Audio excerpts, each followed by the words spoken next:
ஆண்டின் பொதுக்காலம் 34ஆம் வாரம் வெள்ளிக்கிழமை. முதல் வாசகம் தானியேல் நூலிலிருந்து வாசகம் 7ஆம் அதிகாரம் 2 முதல் 14 வரை உள்ள இறை வார்த்தைகள். இரவில் நான் கண்ட காட்சியில் வானத்தின் 4 திசைகள் காற்றுகளும் பெருங்கடலை கொந்தளிக்கச் செய்தன. அப்பொழுது 4 பெரிய விலங்குகள் கடலின்றி மேலெழும்பின. அவை வெவ்வேறு உருவம் கொண்டவை. அவற்றுள் முதலாவது கழுகின் இறக்கைகளையும் உடைய சிங்கத்தைப் போலிருந்தது. நான் பார்த்து கொண்டிருக்கையில் அதன் இறக்கைகள் பிடுங்கப்பட்டன. அது தரையினின்று தூக்கப்பட்டு மனிதனைப் போல் 2 கால்களில் நின்றது. அதற்கு மனித இதயமும் கொடுக்கப்பட்டது. அடுத்து வேறொரு 2ஆம் விலங்கை கண்டேன். கரடியைப் போன்ற அந்த விலங்கு பின்னங்கால்களை ஊன்றி எழுந்து நின்றது. தன் 3 விலா எலும்புகளை தன் வாயின் பற்களின் இடையில் கவ்விக்கொண்டிருந்தது. எழுந்திரு, ஏராளமான இறைச்சியை விழுங்கு என்று அதற்கு சொல்லப்பட்டது. இன்னும் நோக்குகையில் வேங்கை போன்ற வேறொரு விலங்கும் காணப்பட்டது. அதன் முதுகில் பறவையின் இறக்கைகள் 4 இருந்தன. அந்த விலங்குகளுக்கு 4 தலைகள் இருந்தன. அதற்கு ஆளும் உரிமை கொடுக்கப்பட்டது. இவற்றிற்கு பிறகு இரவின் காட்சியில் கண்ட 4ஆம் விலங்கு அஞ்சி நடுங்க வைக்கும் தோற்றமும் மிகுந்த வலிமையும் கொண்டதாயிருந்தது. அதற்கு பெரிய இரும்பு பற்கள் இருந்தன. அது தூள் தூளாக நொறுக்கி விழுங்கியது. எஞ்சியதை கால்களால் மிதித்து போட்டது.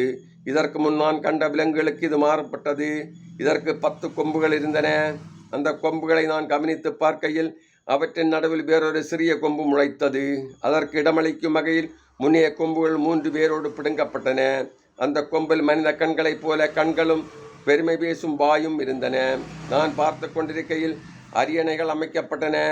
தொன்மை வாய்ந்தவர் அங்கு அமர்ந்தார்.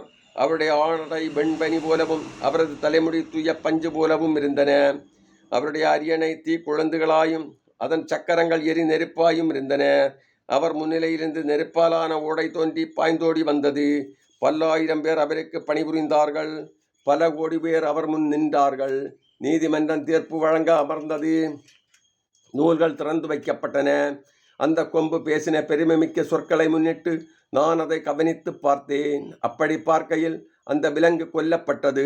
அதன் உடல் சிதைக்கப்பட்டு நெருப்பிற்கு இரையாக்கப்பட்டது. மற்ற விலங்குகளிடமிருந்து அவற்றின் ஆட்சி உரிமை பறிக்கப்பட்டது. ஆயினும் அவற்றின் வாழ்நாள் குறிப்பிட்ட காலம் நேரம் வரை நீடிக்கப்பட்டது. இரவில் நான் கண்ட காட்சியாவது, வானத்தின் மேகங்களின் மீது மானிட மகனைப் போன்று ஒருவர் தோன்றினார். இதோ தொன்மை வாய்ந்தவர் அருகில் அவர் வந்தார். அவர் திருமுன் கொண்டு வரப்பட்டார். ஆட்சி உரிமையும் மாட்சியும் அரசும் அவருக்கு கொடுக்கப்பட்டன. எல்லா இனத்தாரும் நாட்டினரும் மொழியினரும் அவரை வழிபட வேண்டும். அவரது ஆட்சி உரிமை என்றும் உள்ளதாகும். அதற்கு முடிவே இராது.